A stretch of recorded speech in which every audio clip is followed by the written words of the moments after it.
नमस्कार दोस्तों, एक बार फिर से सभी साथियों का स्मार्ट लर्निंग कैंपस में स्वागत है।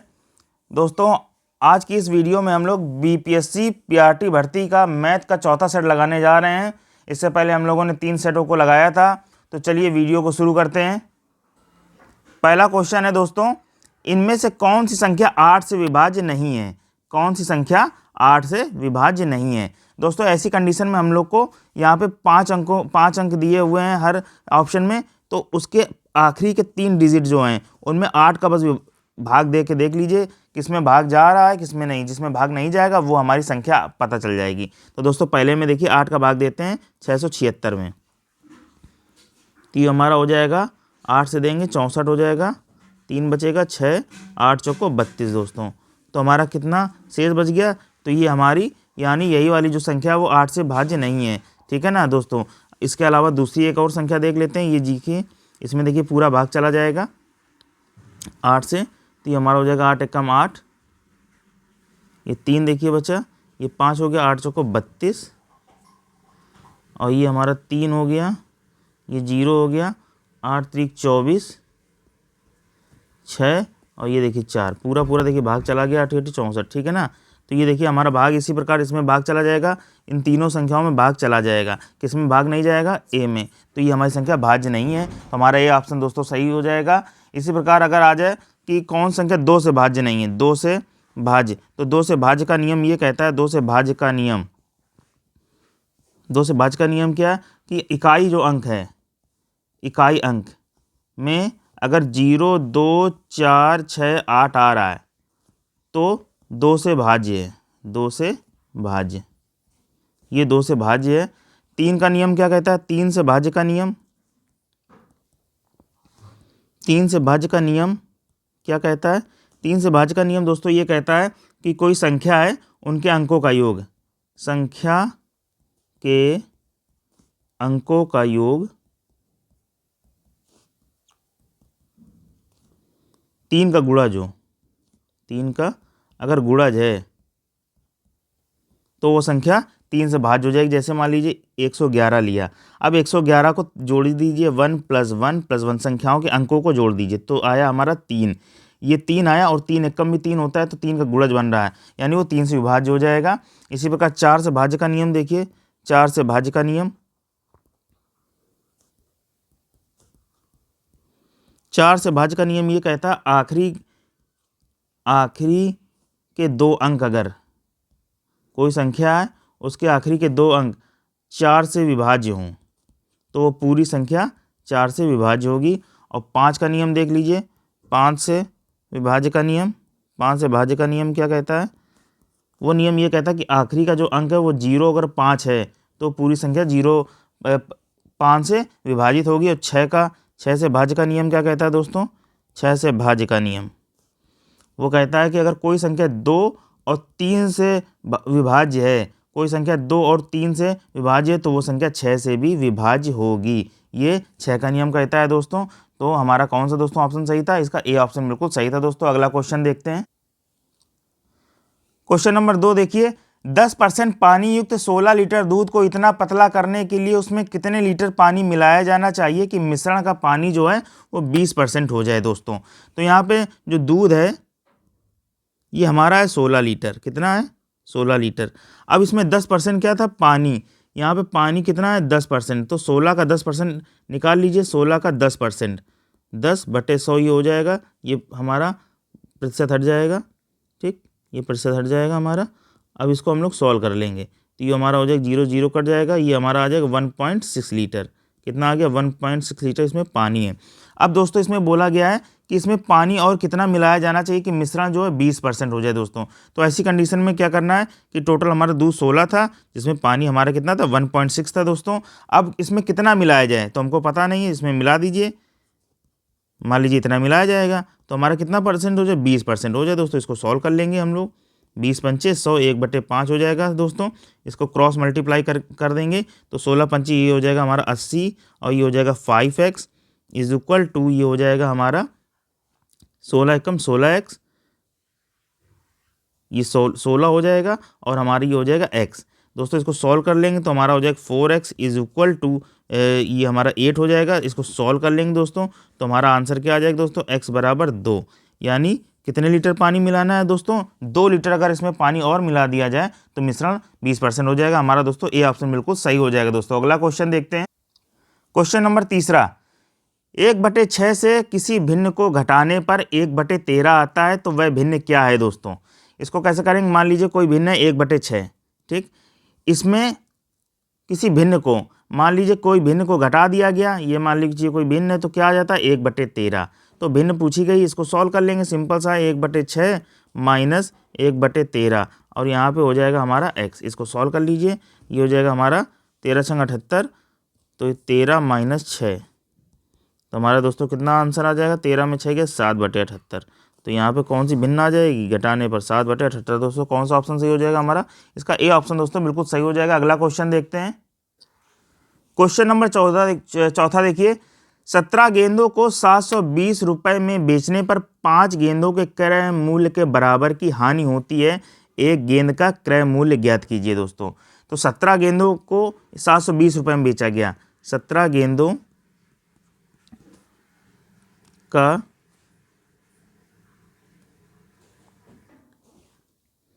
विक्रय मूल्य कितना निकला, क्योंकि बेचा गया है, विक्रय मूल्य हमारा 720 है, ठीक है।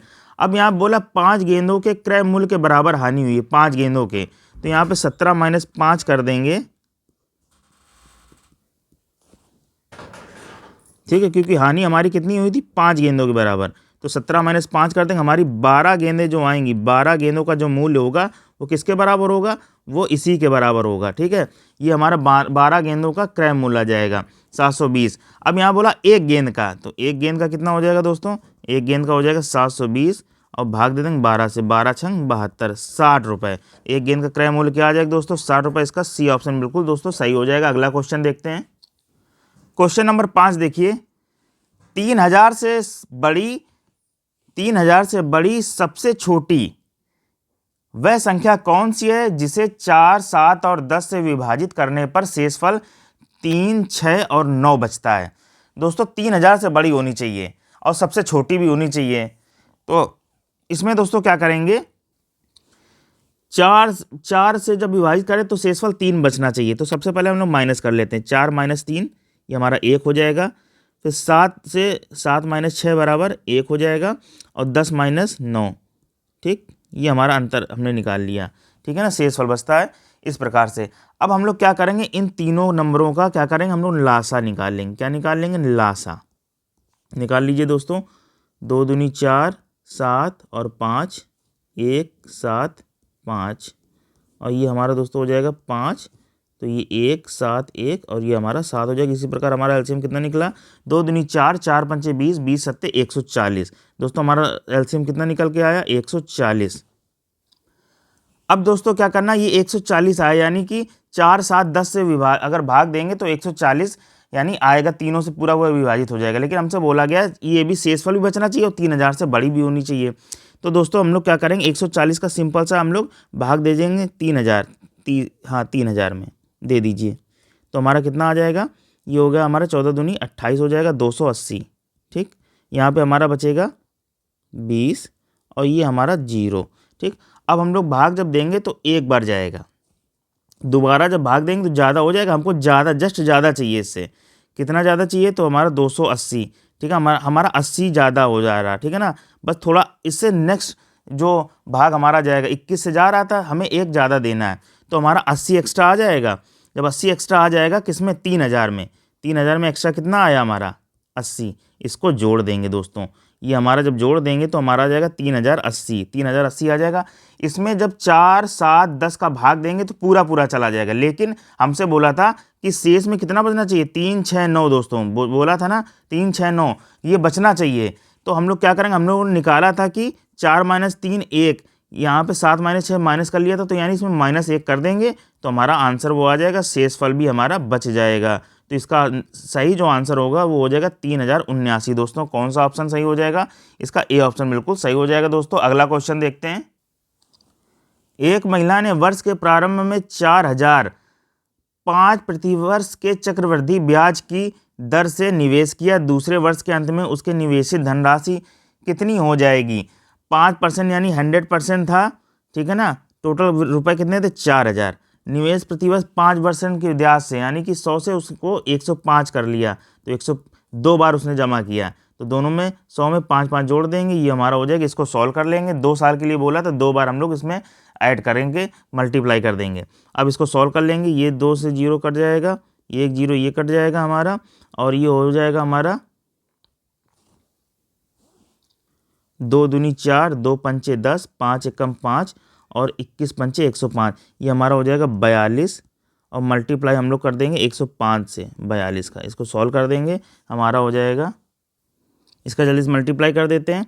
ये हमारा हो जाएगा 2 पंचे 10, 0 हो गया, 2 एकम 2, 4 पंचे 20, ये 0 हो जाएगा, 4 एकम 4। इसको सॉल्व कर देंगे, 0 1 4 4। दोस्तों कौन सा ऑप्शन सही हो जाएगा हमारा, ये ऑप्शन इसका दोस्तों बिल्कुल सही हो जाएगा। अगला क्वेश्चन देखते हैं। क्वेश्चन है, दो संख्याओं के बीच का अनुपात 11:18 है।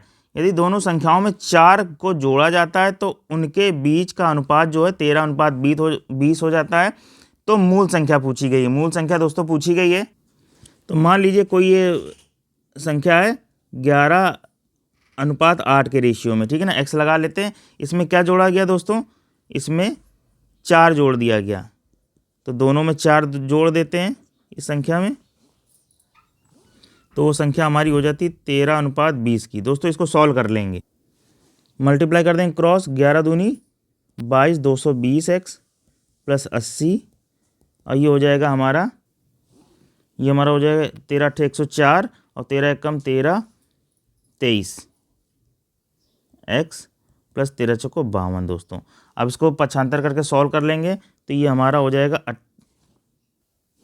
ये हमारा इधर बचेगा 28 और इधर बचेगा 14x। ठीक दोस्तों, इसको सॉल्व कर लेंगे तो x क्या वैल्यू आ गई दोस्तों, 2 आ गई। x की वैल्यू क्या आ गई, 2। अब इसी वैल्यू को हम लोग किस में पुट कर देंगे, इसमें पुट कर देंगे, हमारा आंसर आ जाएगा 11 × 2 18 × 2, तो 11 दूनी 22, 18 दूनी 36। दोस्तों कौन सा ऑप्शन सही हो जाएगा, हमारी मूल संख्या पूछा था 22 36, हमारा सी ऑप्शन बिल्कुल सही हो जाएगा। दोस्तों अगला क्वेश्चन देखते हैं। क्वेश्चन नंबर 8 देखिए, कितने प्रतिशत ब्याज की दर पर कोई राशि 30 वर्षों में स्वयं की दुगनी हो जाएगी। तो कितने प्रतिशत ब्याज, यानी आर पूछा गया है, क्वेश्चन मार्क है, और क्या राशि, कोई राशि है मान लीजिए, ठीक है, 30 वर्षों में, टाइम कितना दिया है 3 वर्ष, दुगनी हो जाती है। मान लीजिए कोई राशि है, कोई राशि यानी प्रिंसिपल, कोई राशि मान लीजिए पी है, वो कितना हमारा है 100 रुपये, ठीक है ना, वो दुगनी हो जाती है। अमाउंट कितना हो जाता है, अमाउंट यानी जो है अमाउंट वो हमारा हो जाता है ए फॉर अमाउंट, हमारा हो जाता है दुगना, ठीक है ना। तो हमारा यहाँ पे इंटरेस्ट कितना निकलेगा, इंटरेस्ट कैसे निकलता है, अमाउंट से प्रिंसिपल को माइनस कर दीजिए, तो 200 माइनस 100 कर देंगे, हमारा ऐसा ही निकल आया, 100 निकल आया। कितना निकल आया दोस्तों, 100। ठीक दोस्तों, आप क्या करेंगे, ये जो 100 निकल आया, तो हमारा ये फार्मूला एक पता है हमको SI का, P × R × T/100। इसको दोस्तों हम लोग लगा के सॉल्व कर देंगे। लगा दीजिए दोस्तों, SI कितना हमारा निकला था 100, प्रिंसिपल कितना था हमारा, वो भी 100 था, और R पूछा गया, T हमको दिया है 30 वर्ष के लिए, ठीक है, और हमारा नीचे हो जाएगा 100। इसको सॉल्व कर देंगे दोस्तों, 0 से 0 कट गया, ठीक है, तो हमारा ये 0 से 0 कट जाएगा, तो R = आ जाएगा 10/3। इसको सॉल्व करेंगे, 3 × 9 और ये 1/3%। दोस्तों कौन सा ऑप्शन सही हो जाएगा, हमारा ये ऑप्शन बिल्कुल सही हो जाएगा। दोस्तों अगला क्वेश्चन देखते हैं। क्वेश्चन नंबर 9 देखिए, यदि एक आयत की लंबाई और चौड़ाई में क्रमशः 8% और 12% की वृद्धि की जाती है, तो आयत के क्षेत्रफल में कितने प्रतिशत वृद्धि हो जाएगी। यहाँ पे देखिए क्या करेंगे, ए बराबर दिया है 8%, ठीक, और यहाँ पे ये दे दिया है 20%, ठीक है। ऐसी कंडीशन में जब भी क्षेत्रफल पूछे, आयत का क्षेत्रफल में कितने % वृद्धि हो जाए, सिंपल सा आपको फार्मूला लगाना, A + B + A × B/100। बस इसको सॉल्व कर देना, हमारा आंसर आ जाएगा। तो हो जाएगा हमारा 8 + 12 + 8 और मल्टीप्लाई 12, और ये हो जाएगा 100। इसको सॉल्व कर देंगे, 12 8 20 हो गया, प्लस 12 8 96 100, यहाँ पे 2 0 कटेंगे तो पॉइंट लग जाएगा, तो हमारा आ जाएगा 20.96%। दोस्तों कौन सा ऑप्शन सही हो जाएगा, हमारा ये ऑप्शन दोस्तों बिल्कुल सही हो जाएगा। अगला क्वेश्चन देखते हैं। क्वेश्चन नंबर 10 देखिए, जी और एच एक कार्य को 30 दिन में कर सकते हैं। यदि एच अकेला उसे 50 दिनों में कर सकता है, तब जी अकेला इसे कितने दिनों में कर सकता है। तो दोस्तों सबसे पहले इसका ग्राफ ड्रा कर लेंगे। मान लीजिए जी एच एक कार्य को कितने 30 दिन में करते हैं, तो जी एच के एक दिन का कार्य कितना है 30, ये दोनों इकट्ठा कितने दिन में करते हैं 30 दिन में। और जो एच है यहाँ पे एच लिख के कितने दिन में करता है 50 दिन में। दोस्तों ऐसी कंडीशन में दोनों का एलसीएम निकाल लेंगे 30 और 50 का, ठीक है। तो ये हमारा आ गया 150, ये हमारा क्या आ गया कुल कार्य। ये दोस्तों हमारा क्या निकल के आया कुल कार्य, कुल कार्य, ठीक दोस्तों। अब हमको देखना है कि एक दिन में कितना कार्य कर रहे हैं।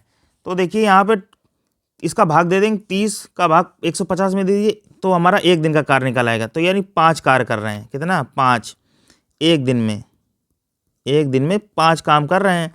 और ये एच अकेले एक दिन में कितना कर रहा है, तो 3 काम कर रहा है एक दिन में, ठीक दोस्तों। एक दिन का कार्य दोनों का निकल आया जब जीएच साथ में करते थे और जब एच साथ में करते थे, एक दिन का कार्य और कुल कार्य। दोस्तों जब भी हमको अब बोला जी का कार्य, जी अकेला कुल कितने दिनों में करेगा, तो जी के द्वारा कुल काम किया गया, तो कुल कार्य और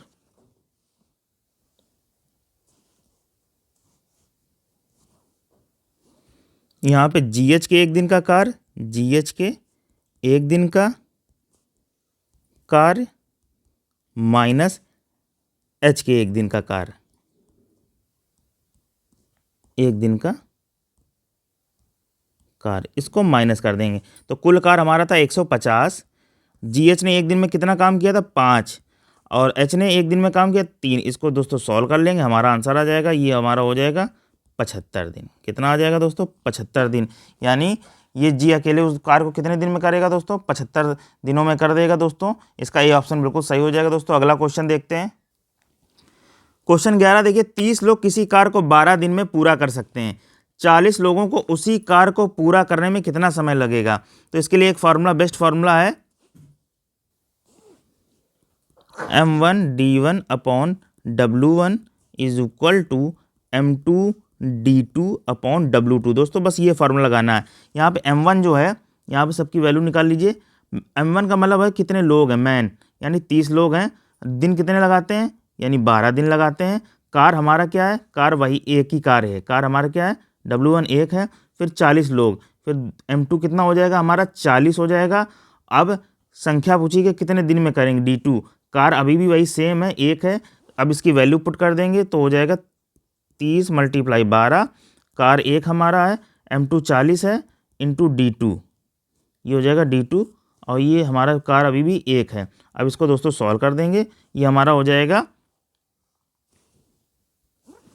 ये 0 से 0 कट जाएगा, 4 × 3 12, तो d2 हमारा कितना आ जाएगा 9 दिन। कितना आ जाएगा दोस्तों 9 दिन आ जाएगा। ये हमारा बी ऑप्शन दोस्तों बिल्कुल सही हो जाएगा। अगला क्वेश्चन देखते हैं। क्वेश्चन 12 देखिए, ए और बी की आयु का अनुपात 3:2 है, यानी ए और बी की अनुपात कितना है 3:2। फिर 10 वर्ष बाद उनके आयु का योग 80 होगा। 10 वर्ष बाद, यानी 10 वर्ष बाद की बात करें, 10 वर्ष के बाद, 10 वर्ष बाद यानी उनकी आयु का योग कितना हो गया 80 हो गया, ठीक। तो उनकी वर्तमान आयु पूछी गई, कितनी वर्तमान आयु पूछी गई है दोस्तों। अब 10 वर्ष बाद जब बात करेंगे तो यानी कहने का मतलब 10 वर्ष बाद की बात करेंगे तो इसमें अगर वर्तमान आयु की बात की जाए, वर्तमान आयु का योग, वर्तमान आयु का योग 10 वर्ष बाद की बोला गया है, तो 10 वर्ष पहले की अगर बात करें जाए वर्तमान आयु, तो टोटल हमारी कितनी निकलेगी 80 तो थी इसकी, ठीक है ना। 10 वर्ष पहले की बात करी जाए तो दोनों में बड़ी होगी, तो दोनों को माइनस कर देंगे। तो यहाँ पे अभी वर्तमान आयु कितनी आ गई, वर्तमान आयु का योग हमारा 60 आ जाएगा, क्योंकि 10 वर्ष बाद 80 थी, दोनों में 10-10 जुड़ा था।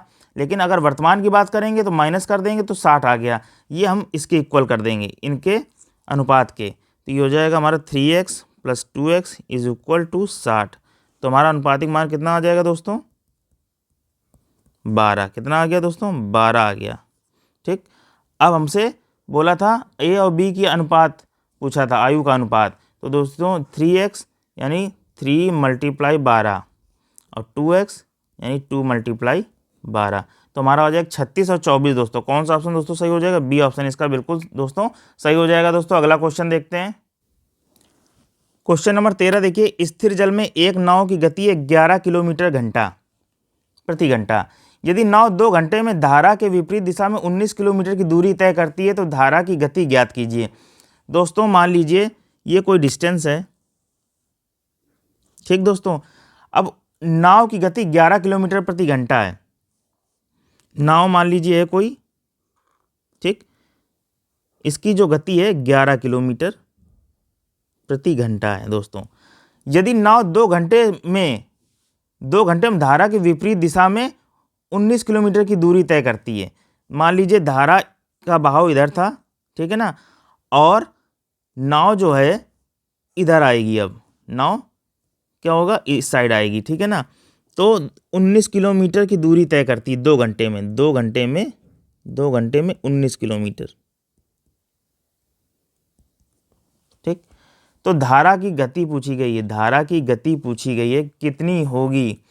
तो दोस्तों इसमें क्या करेंगे, मान लीजिए 11 किलोमीटर 1 घंटे में कितना जा रहा था, वो 11 किलोमीटर जब शांत था जल, ठीक। तो 2 घंटे में कितना जाएगा दोस्तों, 22 किलोमीटर जाना चाहिए इसको। लेकिन दोस्तों वो जा कितना रहा है, 19। जाना चाहिए था 22 किलोमीटर और जा कितना रहा, 19। तो यही जो अंतर आया है, ये अंतर वो कितना आया, 3 किलोमीटर का 2 घंटे में। कितना आया, 2 घंटे में 3 किलोमीटर का अंतर आया। तो 1 घंटे में यानी कि स्पीड कितनी निकल आएगी, 3/2। यानी कि यही जो अंतर आया, यही धारा को रोक रही थी, यही यानी नाव को रोक रही थी। तो धारा की स्पीड कितनी आ जाएगी, 1.5 किलोमीटर प्रति घंटा होगी। दोस्तों कौन सा ऑप्शन सही हो जाएगा, सी ऑप्शन दोस्तों बिल्कुल सही हो जाएगा। अगला क्वेश्चन देखते हैं। इसको सरल करना है, sign A upon 1 - cos A. 4 option दे दिए गए हैं दोस्तों, कैसे सॉल्व करेंगे।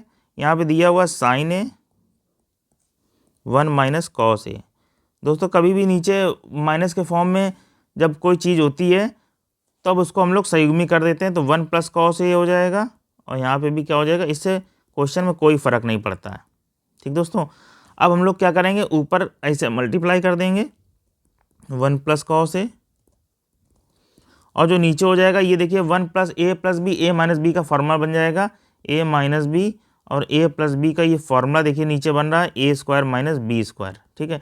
तो ये हो जाएगा 1 - cos² ए। यहाँ पे ऊपर मल्टीप्लाई कर देंगे तो हो जाएगा sign A plus sign A cos A. ये मल्टीप्लाई में है, साइन ए कॉस ए हो जाएगा, ठीक दोस्तों।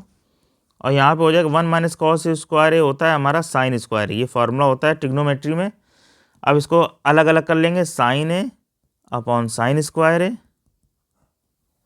Plus sign A cos A upon sin² ए।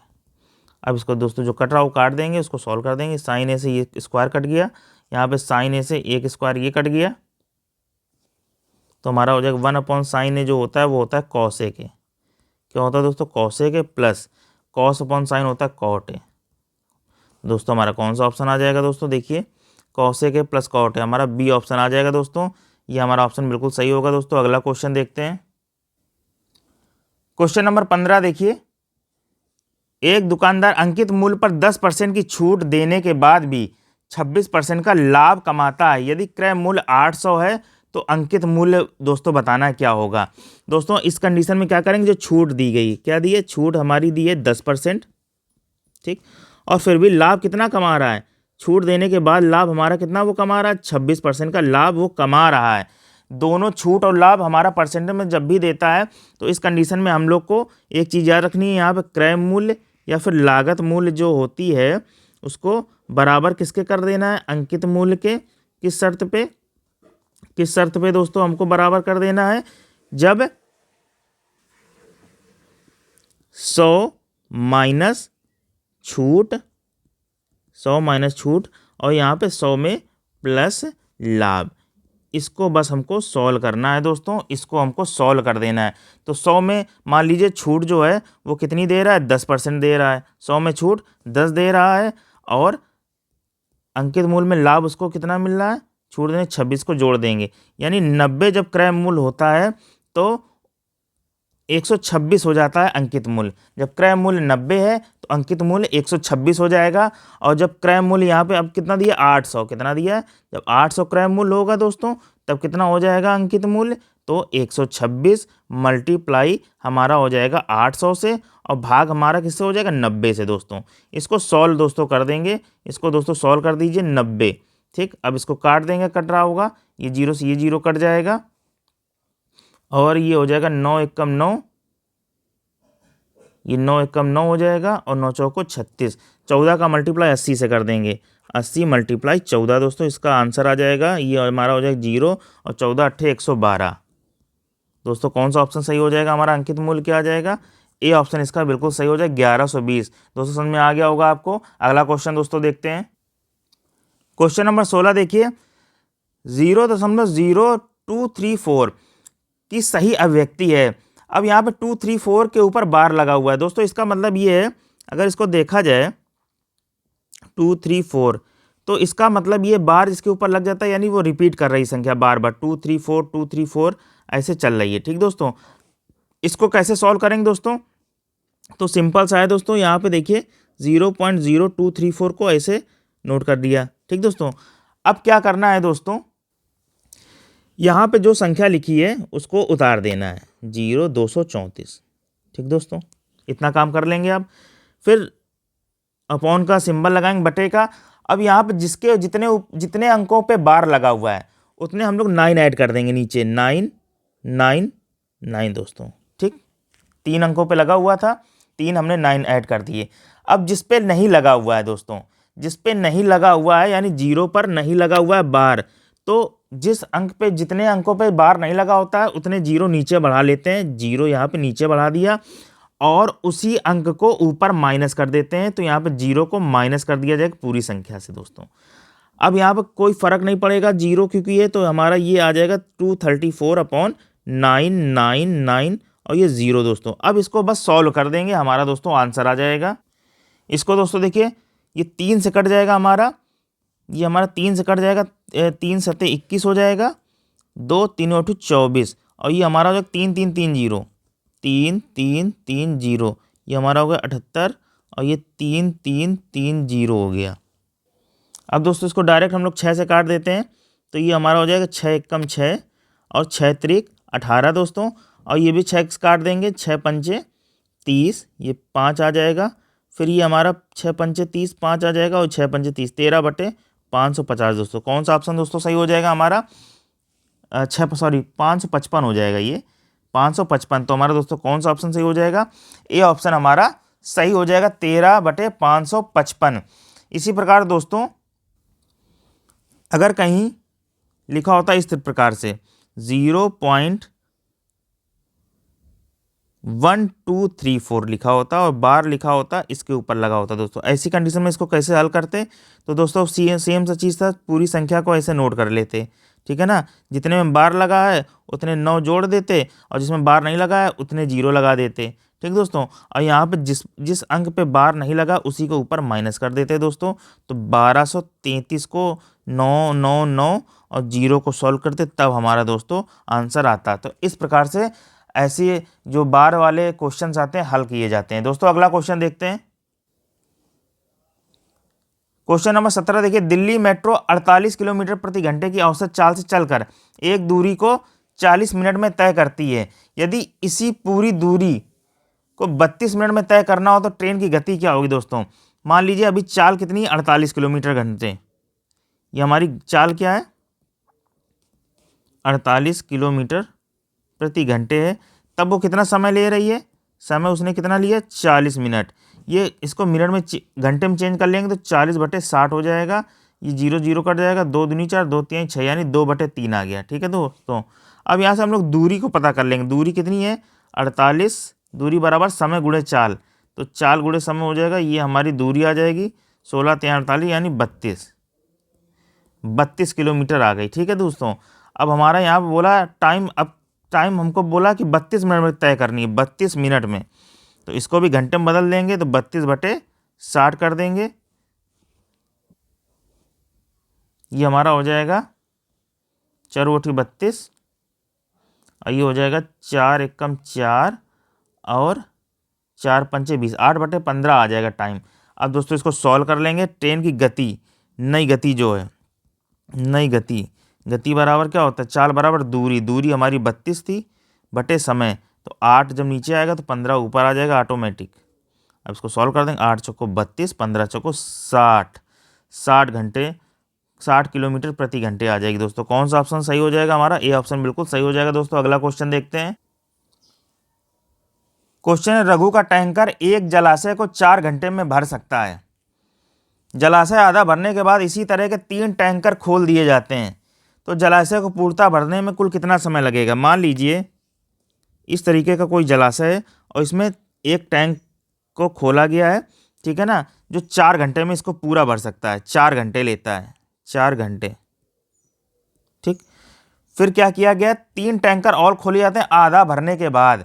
जब आधा भर जाएगा, मान लीजिए टोटल था, ये हमारा था 0, 1, 2, 3 और यहाँ तक ये 4 था, ठीक है दोस्तों, यहाँ, ठीक। तो 4 घंटे यानी कि अब आधा भर दिया, यानी इतना भर दिया, 2 पॉइंट भर दिया, इतना भर गया।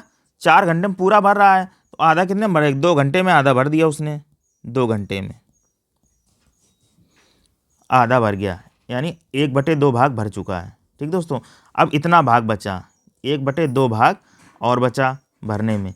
अब क्या बोल रहा है कि इसी तरह 3 टैंकर को और खोल दिया गया। 3 टैंकर जब खोल देगा, यहाँ पे 3 टैंकर और खुल जाएंगे, तो 3 टैंकर जब और इसमें पानी भरेंगे दोस्तों, तो क्या हो जाएगा, तो यहाँ पे अब 4 टैंकर खुल गए हैं। 4 टैंकर खुल गए हैं, तो जब एक टैंकर 4 घंटे लेता था, 4 घंटे, तो अब 4 टैंकर कितने लेंगे,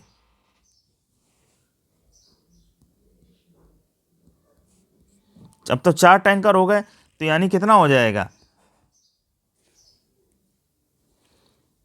4 टैंकर कितना हो जाएगा, तो 1/, यहाँ पे कितना हो जाएगा,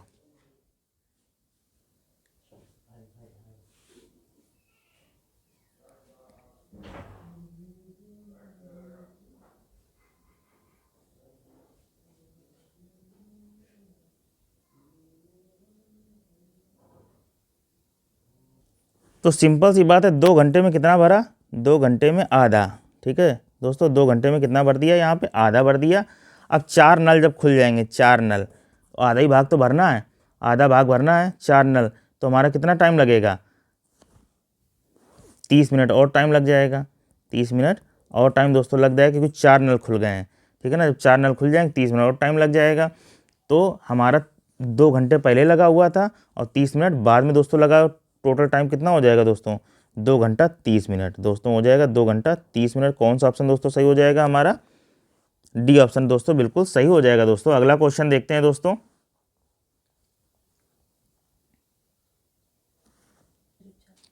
क्वेश्चन नंबर 19वां देखिए, 16 की पावर 7 गुणे 27 की पावर 6 और 5 की पावर 9, तो इसमें दोस्तों गुणनफल का कुल अभाज्य गुणनखंड ज्ञात कीजिए। गुणनफल के कुल अभाज्य गुणनखंड ज्ञात करने हैं, कुल कितने हैं, कुल अभाज्य गुणनखंड दोस्तों कैसे सॉल्व करेंगे। अभाज्य क्या होते हैं, पहले ये समझ लीजिए, जो केवल अपने सम की संख्या से जाते हैं एक के अलावा। जैसे मान लीजिए 2 हो गया, ये केवल दो अपने ही भाग से विभाजित होता है, अपने ही संख्या से। 3 हो गया, ठीक है ना, 5 हो गया, 7 हो गया, 11 हो गया, तो ये सारी क्या है, अभाज्य संख्याएं हैं, और इन्हीं के गुणनखंडों को क्या कहते हैं, अभाज्य गुणनखंड।